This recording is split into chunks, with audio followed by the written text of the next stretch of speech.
вечір, пані і панове. Good evening, ladies and gentlemen. I'd like to welcome you all here this evening.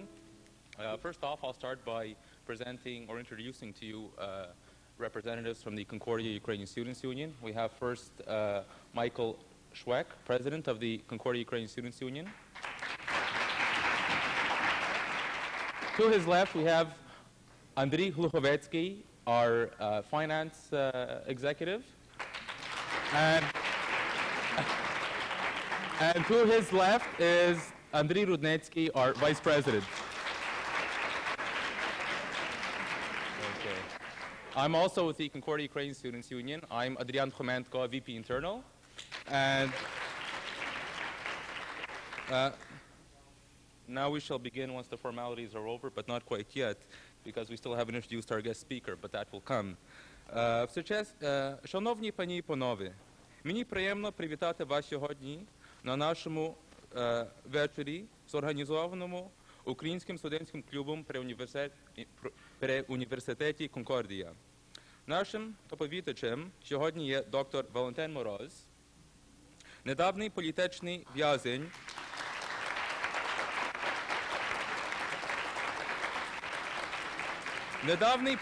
в'язень, совєтських тюрем і концтаборів, а тепер житель Торонто і канадський горожанин.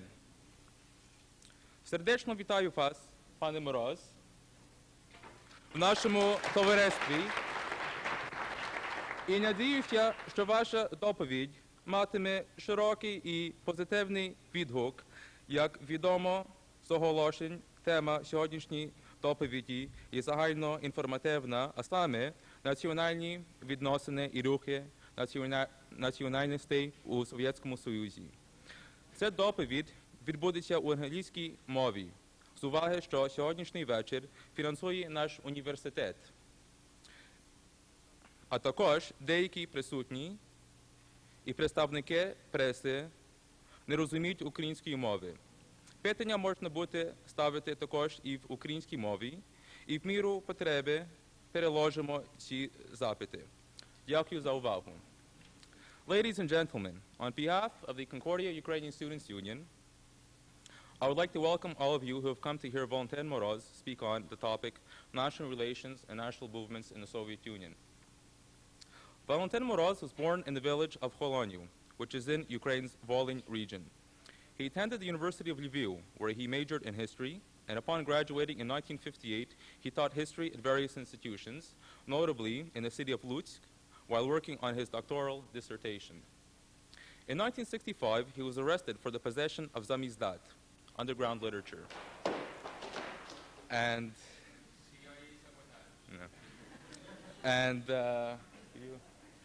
foreign publications that were banned in the Soviet Union. He was subsequently sentenced to 4 years of hard labor under Article 62 of the Ukrainian SSR Criminal Code for anti-Soviet agitation and propaganda. During his imprisonment in the labor colonies of Moldovan ASSR, Valentyn Moroz wrote an essay entitled A Report from the Beria Preserve, in which he examined the Soviet system of double standard legality and the relationship between Soviet order and the concept of individuality. In his essay, he also exposed the Stalinist dehumanizing character of the Soviet state, in which he said has through the uses of terror reduced its citizens to robots or cogs. During his incarceration, Moroz wrote an essay entitled The Report, which renounced the Soviet system of society. In it, he wrote of a conversation between two citizens. Moroz wrote, "They reached a mad, nightmarish condition when the question was asked, 'Where is Comrade Ivanov?' I have come to arrest him. This was answered with, 'He left not long ago to arrest you.'" For this essay, which he addressed to the deputies of the Ukrainian SSR, Moroz was punished with solitary confinement. On April 1st, 1969, Dr. Moroz was released but was unable to find employment because of his previous convictions. In the following 9 months, he wrote 3 more essays: A Chronicle of Resistance, Amidst the Snows, and Moses and Dathan. Valentyn Moroz was once again arrested on June 1st, 1970, on charges of anti-state agitation and propaganda.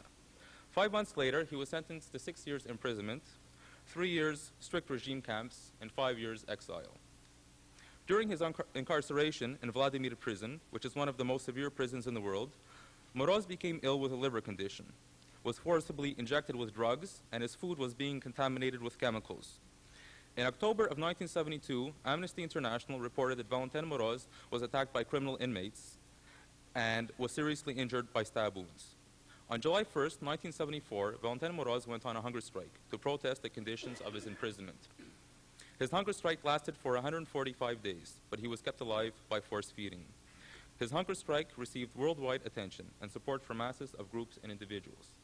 Among them, Andrei Sakharov, Alexander Solzhenitsyn, Heinrich Böll, Noam Chomsky, and many others. Among the groups which offered their support were Amnesty International, the International Commission of Jurists, the Canadian Jewish Congress, and the Cardinal's Commission on Human Rights. The Canadian, US, British, and Australian parliaments also raised the question of Moroz on many occasions. Numerous demonstrations and hunger strikes were organized by the Canadian Ukrainian Students' Union, SUSK, in many Canadian cities, including Montreal, Toronto, Edmonton, Winnipeg, and especially Ottawa. The intentions of these mass demonstrations were to bring attention to the plight suffered by Valentyn Moroz, as well as other Ukrainian political prisoners. In 1979, during President Carter's administration, Dr. Moroz, along with 4 other dissidents, were traded for 2 Soviet spies who were imprisoned in the United States for espionage. Today, Dr. Moroz has been the subject of articles in newspapers and journals, such as the New York Times, Amnesty Action, Time, the Washington Post, the New York Post, the Toronto Star, the Globe and Mail, the Ottawa Citizen, the Winnipeg Free Press, and many others. Today, Dr. Moroz occupies his time as a freelance journalist for Radio Canada International, Radio Liberty, and local Toronto radio and television programs. He also lectured in Canada, the United States, and abroad, especially at the Ukrainian Free University in Munich, West Germany. I would like to now call upon Dr. Moroz, who will speak on this evening's topic, national relations and national movements in the Soviet Union, after which will follow a short question and answer period. Dr. Moroz.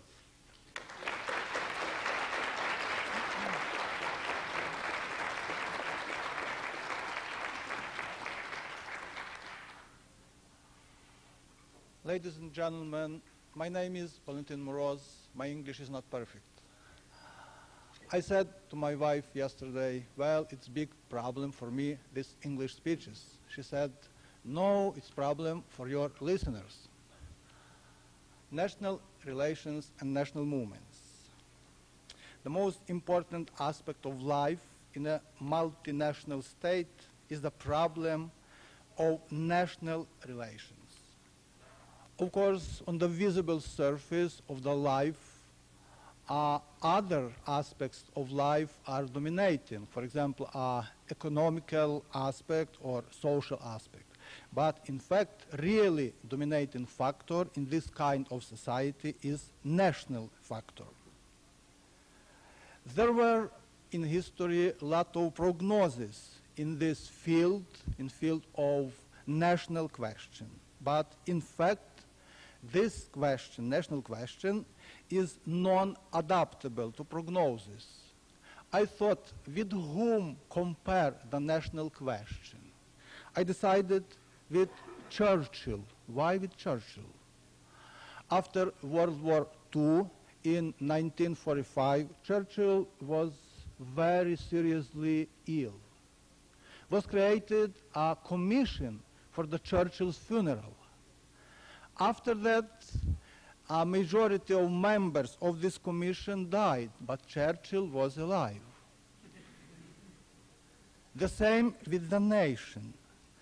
There were in history a lot of prophecies, who said, nation will be not exist in future. In future will be one world nation. In future will be one cosmopolitan nation. These prophets are dead, but nations are alive. I'm interested in this field. I was reading a lot of this material. I remember these prophecies about Slovak nation.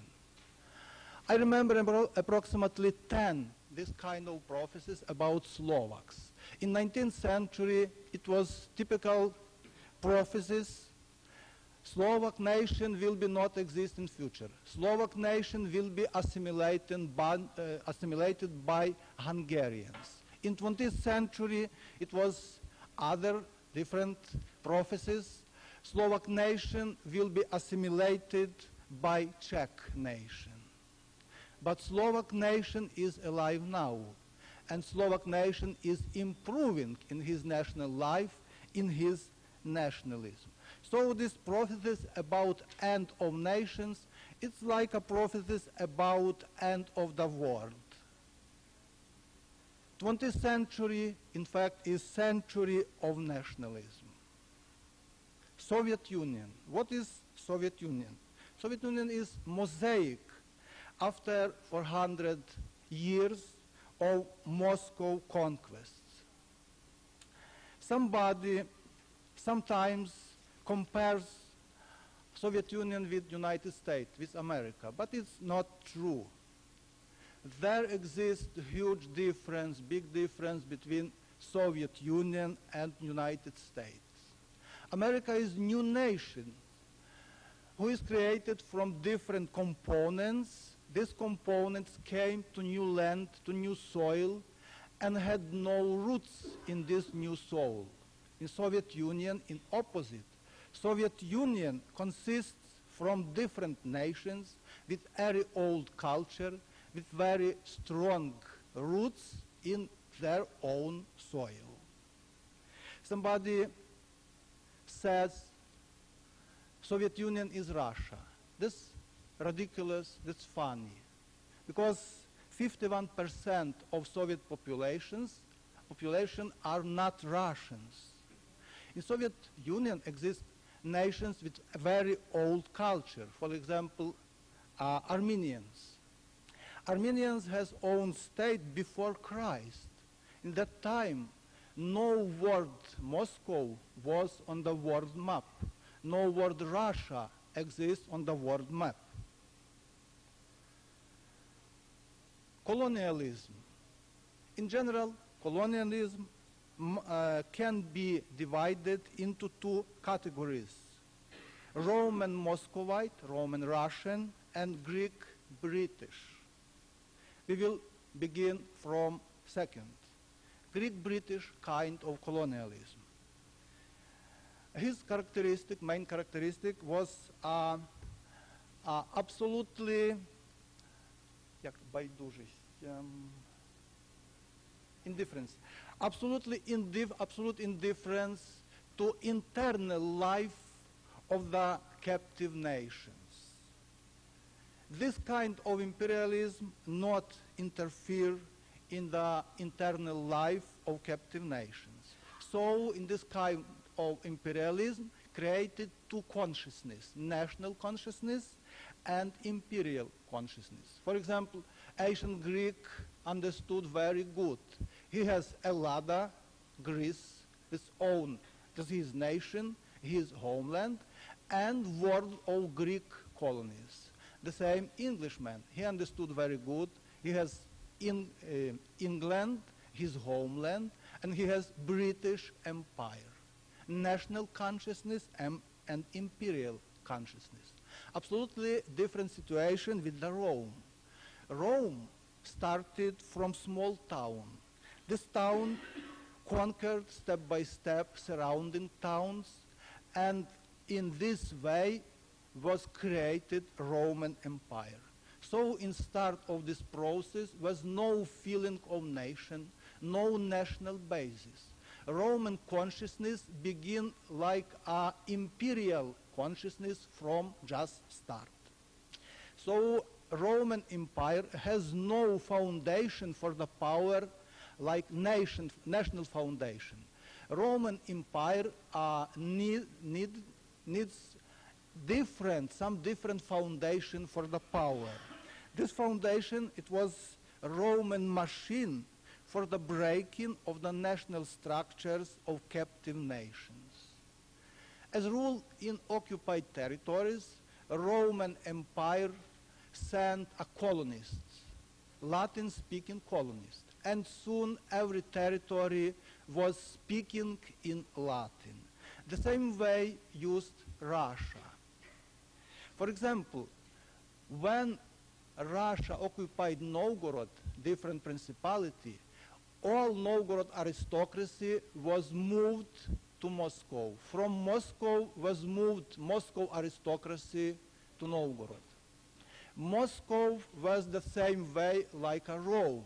Moscow started from small principality and occupied step by step surrounding Russian and non-Russian principalities. The same variant, this exchange of aristocracy, was used in case of Smolensk when Russia occupied one other principality, Smolensk. The same way used a Chinese empire. Sometimes nations, whole nations, were moved from one border of Chinese empire to another border. So Russia created very soon, very early in historical aspect, theory of Third Rome.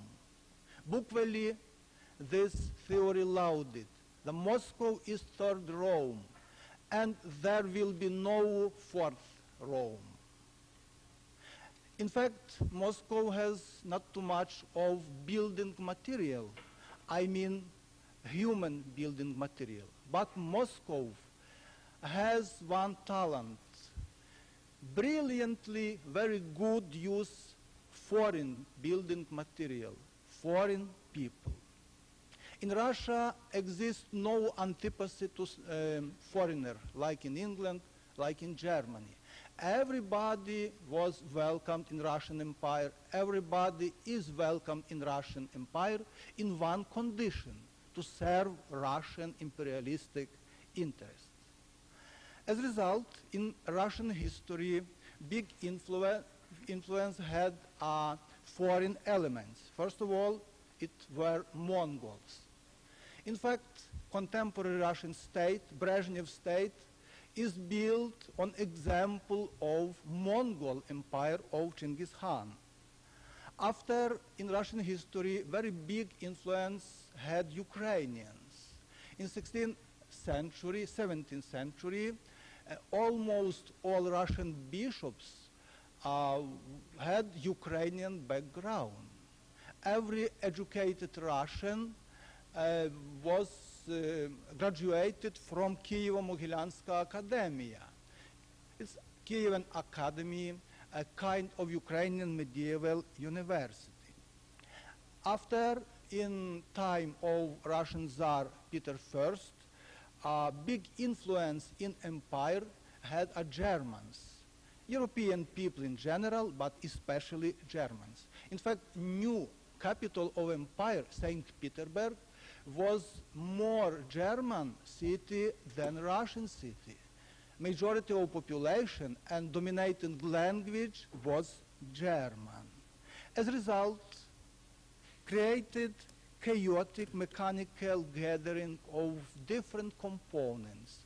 This gathering created Russian Empire.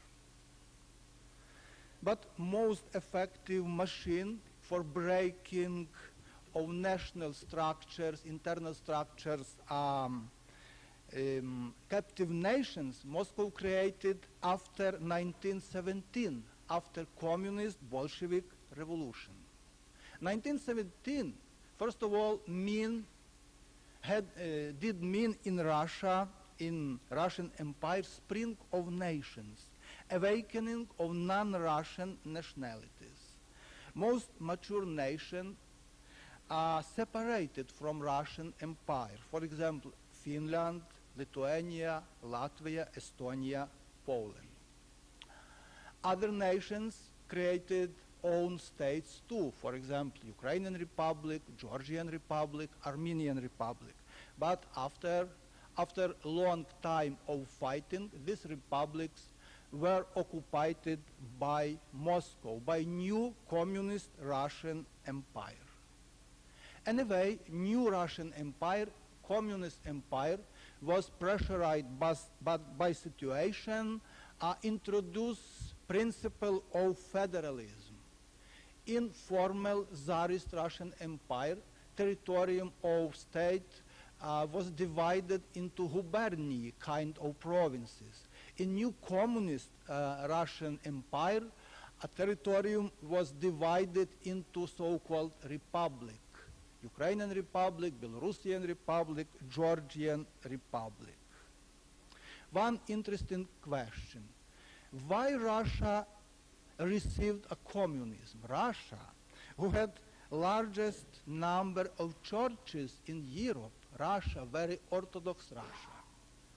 I suppose Russian understood by subconscious, by intuition, that communists will preserve the empire. Old Tsar was not able to preserve the empire. New Tsar Lenin was able to do it. One interesting fact, during a Soviet war with the Poland in 1920, 12,000 of officers, former officers of Tsar army, joined Soviet Red Army. They understood Red Army will preserve Russian Empire. Anyway, new empire was pressurized to make some concessions to non-Russian nations. It called politics of korenization. What's korenization? Korень is root, some movement of roots. Коренные нации, it's a native nation. So korenization, it's nativism, nativization. So it was concession to non-Russian nations. In Ukraine especially, this politics was transformed like Ukrainianization, Ukrainization. What it did mean? First of all, thousands of Ukrainian schools used in process of education Ukrainian language. It was real revolution, cultural revolution. In theatrical life, in publishing, in life in general, Ukrainian language was introduced. In military aspect of life, this politics of korenization was used too. For example, in Ukrainian were situated 15 Soviet military divisions. 8 of these divisions were Ukrainians, Ukrainized. These divisions was formed from Ukrainian people only. In Belarusia were 2 Belarusian divisions, in Georgia 2 Georgian divisions, one Armenian division, 1 Uzbek division. These military formations were formed from native people only, from one nation. This tendency of korenization reached to end of 20s. In 1930s began a period of reaction. It was revenge of Russian chauvinism. Very interesting. Maxim Gorky, Russian writer who was living that time in the West, in Italy, said, "I see Russia who is moving to the east." Very interesting, to the east, to Russian Asian roots. In every aspect of life began a totalitarianism,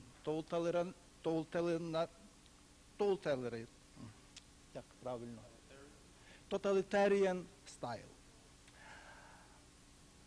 First of all, was destroyed religion life in Soviet Union. Instead of many organizations of writers, many associations of artists, journalists, was created one union of Soviet writers, one union of Soviet journalists, one union of Soviet artists, total in everything. World War II very soon showed absolute artificiality of Soviet Russian Empire. After first attack of German army, Soviet Union started to collapse into different national components. To this period of World War II, began very strong Ukrainian military movement. In 40s, we had a very strong military struggle of Ukrainian nation. In 40s, was created Ukrainian insurgent army. Ukrainian insurgent army was fighting against two invaders. First of all, against German invader, and after against Russian invaders. New wave of Ukrainian Renaissance 60s was formed on the strong legend of Ukrainian insurgent army, on the legend of Ukrainian movement on 40s. Very interesting fact. Now in Soviet Russian Empire, every nationalist, Ukrainian, Lithuanian, Georgian, called Banderovets. So Bandera, a leader of Ukrainian underground movement, is now symbol of nationalism. That's funny, but it's fact. Estonian or Georgian is called in Soviet Union Banderovets if he is strong nationalist. 60s, new wave of Risorgimento, of Renaissance in Soviet Union, Renaissance of non-Russian nations. Different nations of Soviet Union had different roots of this Renaissance, but for first time in history, these movements of different nations were together. Baltic nations, Ukraine, Caucasus, Asian nations had one slogan: fight against Russification. First of all, for first time in history, these movements met one another. Which national movements are strongest in Soviet Union? In my opinion, it's Ukrainian national movement and Jewish national movement. Jewish national movement is unique because this movement for first time broke through Iron Curtain. Jewish national movement is strong by its contacts with the world opinion. Ukrainian national movement is very strong. First of all, it's movement of 50 million people. Secondly, Ukrainian movement has very strong roots in its own soil. Of course, KGB understood these two movements are two hands who is able to strangle empire. So KGB did and do everything to divide these two movements. In fact, memorandum of generation of 60s was one Ukrainian book written by Ukrainian writer Ivan Dzyuba, Internationalism or Russification. In Russian Empire exists one specific characteristic. Russian is occupant, but non-Russian nations have not complex of inferiority, but complex of superiority toward to Russian. It's like in formal Turkish Empire. Greek or Armenian was occupied, but Greek or Armenian, in fact, had this feeling. They were culturally higher and in general higher compared to Turk. Soviet census showed very interesting fact. Soviet census showed that growth of population, different nations, are the same like in their historical neighbors. For example, Baltic nations, Latvians, Estonians, they have growth of population practically zero, like their Scandinavian neighbors, Sweden, Norwegians. In opposite, Soviet Asian nations Uzbeks, Tajiks have now so-called demographic explosion, very big growth of population like their Asian neighbors, Iran, Afghanistan. So these nations are normal parts of their historical areas. Soviet border not divided lifestyle of these nations.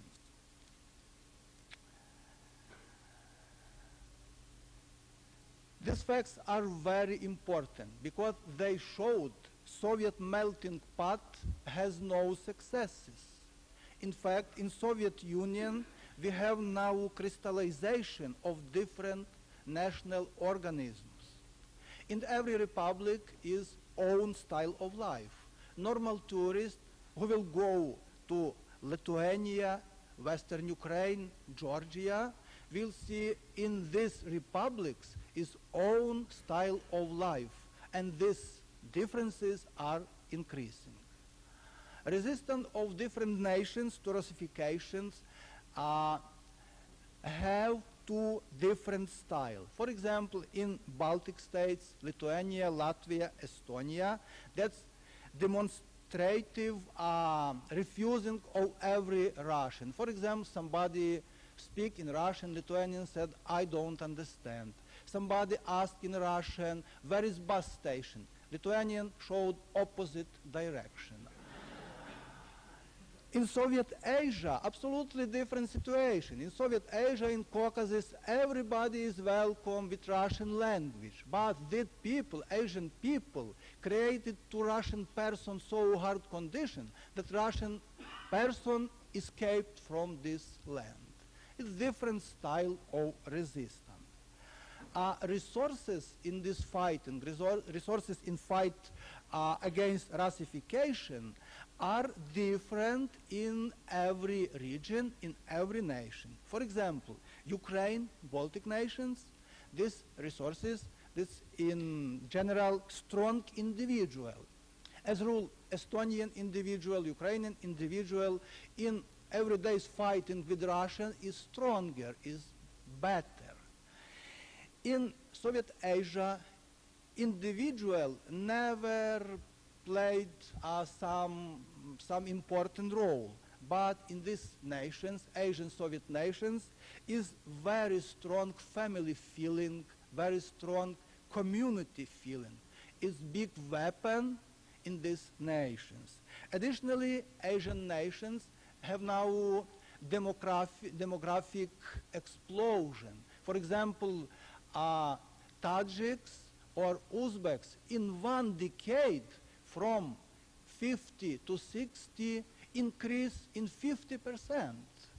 So it will create for empire big problem because non-Russian part of population is growing faster compared to Russian population. Now are these problems in the Soviet army because in Tajik or Uzbek family are 5 or 6 guys. In Russian family, 1 guy. So Russian army, contemporary Russian army, has now non-Russian majority. For first time in history, Russian Empire army has non-Russian majority from Uzbeks, from Kazakhs, from Tajiks, from Georgians. In fact, Soviet army is now so-called black army because in Russia exists own racialism, normal racialism. Russian called Uzbek or Tajik black. So this army now is black army. Different nations of the Soviet Union have different situation. I suppose Georgia is on the top of this situation. In Georgia, number of most Russian population decreasing now. In good situation is Armenia.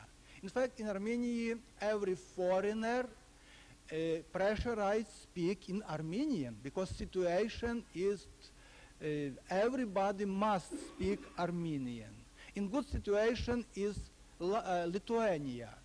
started from 1972 in Lithuania are permanent demonstration against Russian rule, against Russification, with Lithuanian flags. Approximately in the same situation like Lithuania is Western Ukraine. Eastern Ukraine, Nadnepranshchina, is in different situation because in this part of Ukraine, Russification is more stronger and has more strong roots. In worse situation in Soviet Union are Kazakhstan, Belarusia. In Kazakhstan, Kazakhs, native Kazakh nation, consist 32% only of population. In Belarusia, Belarusian nation consists 80% of population, but in Belarusia is very strong language Russification, language assimilation. In every list of Soviet nation, we missed one nation, Siberia. Maybe nobody knows here. Siberia is a ready nation with strong national feeling, but now without a national consciousness. But people who made research in this field said Siberia is future nation who will divide it from Russia, separate from Russia, like in past United States from England. Now in Soviet Union exists two tendencies simultaneous. One tendency is increasing of Russification, and second tendency is increasing of national movements. I suppose it's an easy conclusion. Simultaneous increasing of these two tendencies will give to us explosion in future. In this future explosion, main resources, it's new Soviet person. I know in Soviet papers, in Soviet magazines, is a lot of talk about new Soviet man, new Soviet person. But I mean something different. I mean new Soviet person, like a person who has no feeling of servility. New Soviet person who is consumer in general, like a Western person. This new Soviet person look to old Stalinist structure like to dinosaur who should disappear long time ago. In fact, Soviet regime has now no resources for the future. Polish experiment, Polish movement is very successful and very perspective. In fact, Polish events are not Polish events. In my opinion, it's start of big process of decolonization in Eastern Europe. Polish is start only. The same will be tomorrow in Ukraine, in Romania, Bulgaria, Lithuania. I would like to finish this my speech with an almost biblical phrase. The walls of Jericho are still standing, but the trumpets are ready and the voice is born. Thank you.